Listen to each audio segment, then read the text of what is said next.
Ay, sa tuwa ko talaga, kahit hindi ako, sinabi ko hindi ako taga Cebu. Sa Cebu, ito yung nanalo. Pambari 4. Di ba makailang beses ako nag-vlog tungkol dito kay Gwyn Garcia dahil nabastusan talaga ako sa matanda na yan. Sorry nila sa palabrang matanda, no? Kasi talaga namang may edad na pero wala kang pinagkatandaan sa sarili mo. Tapos, ang isa pa niyan sa kanya ay abogada, hindi ginamit ang kanyang pagka-edukada. Yan lang yung masasabi ko talaga sa mga taong ganyan. So, karma is real. Ano ba? Real o real? O, basta, gaba. Totoo may gaba. Kasi, ito si Gwyn Garcia itong bandang huli lang, mukhang nagpaling-paling na eh. Nagpaling-paling ang kanyang sitwasyon nun. Parang gusto niyang kakampi ulit kay Duterte o kakampi ba ako kay Bongbong Marcos. Pero nung bandang huli na nagbinta sila ng 20 pesos na bigas, doon siya mukhang itudot suporta natin kay Bongbong Marcos.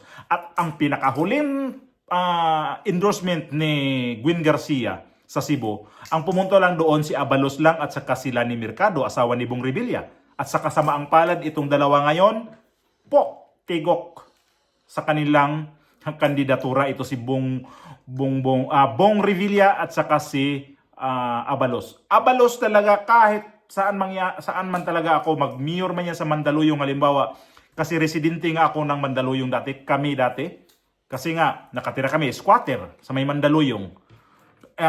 Wala naman talagang ginawa yan sa mga tao dyan sa Mandaluyong dati. Ang ginawa lang yan, magbigay ng mga grocery, na kunting grocery. Yan lang yung pahalipay sa mga tao dyan nakatira sa kaming mga nasa squatter. Sa totoo lang ha, ang sama rin ng loob kasi kami doon nakatira. Pag may mga lista-lista na hindi kami kasama, ay yung mga magagandang trabaho pa doon, mas maganda pa yung mga trabaho nila. Yun pa yung nakatanggap. Sabi ko, makapili itong Mandaluyong na to. Si buti nga sa kanya ngayon talo. Natalo si Abalos. Akala ko nga, mananalo to. So, ito, Pambari 4. Di natin patagalin. 362. Partial pa lang to ha. Hindi pa to official. Tapos si Gwyn Garcia, 658,056. 658,056 ang kanyang boto. Ang layo. Malayo talaga. Ito na yung gaba talaga ni Gwyn Garcia.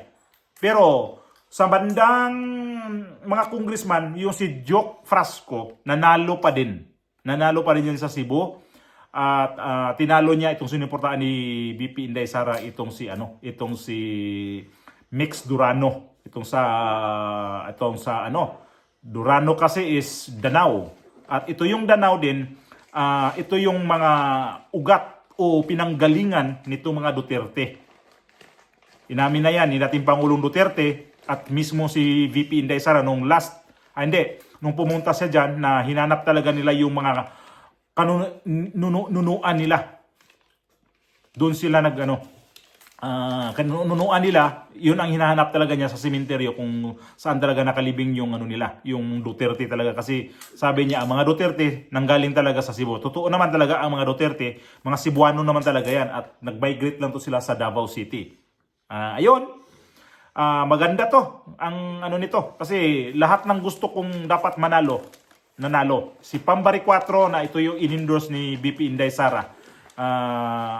Ito yung nagpayanig, nagpataob. Ano pang itawag natin dito sa kay Pambari 4? Ito yung nagtapon nitong ni Gwyn Garcia sa Cebu. Na sobra talagang matapobre.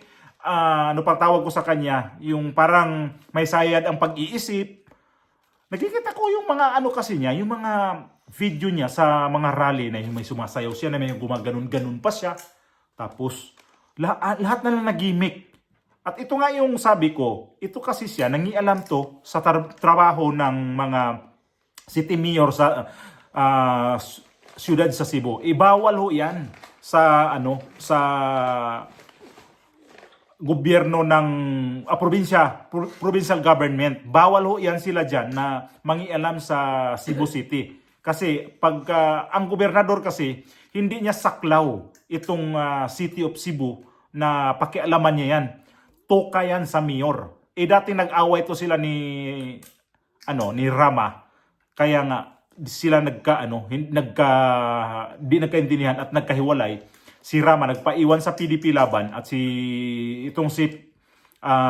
Gwen Garcia lumaya sa partido ng PDP laban at dumapo dito kay Bongbong Marcos. At ito na pala niya ngayon. Taob na, nilampaso pa nitong ni Pambari 4. Parehas to silang babae. Pero ito yung ginawa niya man kasi sa bandang huli na ang rally nitong ni Pambari 4, pinatayan niya ng ilaw. Doon siya, parang ang mga tao doon, sobrang inis din sa kanya. At isa pa, yung panahon ni Pangulong Duterte na hinuli, wala siyang pakialam din doon. Parang niya doon, nahuli na yun eh. At ito pa, ang maganda dyan sa Cebu, wala isang alyansa lang ang pumasok dyan sa mga senador na kandidato. Ganon katindi ang Cebu.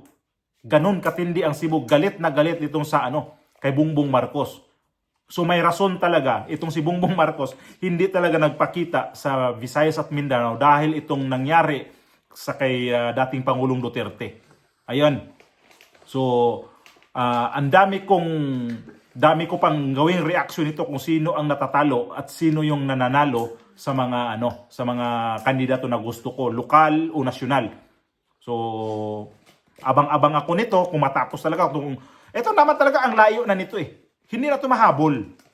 Hindi na to niya mahabol ni Gwen Garcia itong 968,362 vote ni Pambari 4 at itong kay Gwen Garcia nasa lang 658,056. Kasi sa totoo lang, sa mga media pa lang sa Cebu, hindi yan sila maki-Gwen Garcia. Lahat ng mga dyan sa local media sa Cebu, binakbakan ng husto itong si Gwen Garcia. Kaya isa rin to nagpataob kay Gwen Garcia at marami siyang record na noon na sinuspindi ng ombudsman. Hindi niya sinunod, nakipag-away pa siya dyan kung kani-kanino, nag-away sila ni Tulfo, ang dami niyang bad record dito at ito na yung resulta sa kanya ngayon na hindi na talaga niya kakayanin lalayas na siya ng tuluyan sa Cebu. Layas na siya dito. Hindi na siya sabihin dito na suspendido ka. Hindi na, taong bayan na ang nagsabi niya, umalis ka na dyan. Sunod buwan, papalitan na siya ng Pambari 4 at ang masagwa pa nito, mayroon siyang mga kaso sa ombudsman. Kaya Gwen Garcia, himas-himas rehas tayo sa sunod buwan, no? Kasi yung ginagawa mo nga naman sa mga tao sa Cebu, ginawa mo siyang sobrang nakakaawa dyan. Anong ginawa dyan sa 20 pesos na bigas? Siya ang may pakana at si Bongbong Marcos. Ang dalawa ngayon, ayan na, tumalab ang gaba na hindi talaga nila inaasahan to na sobra-sobra pa lang ang gaba na matitikman nila. Ang gaba di magsaba.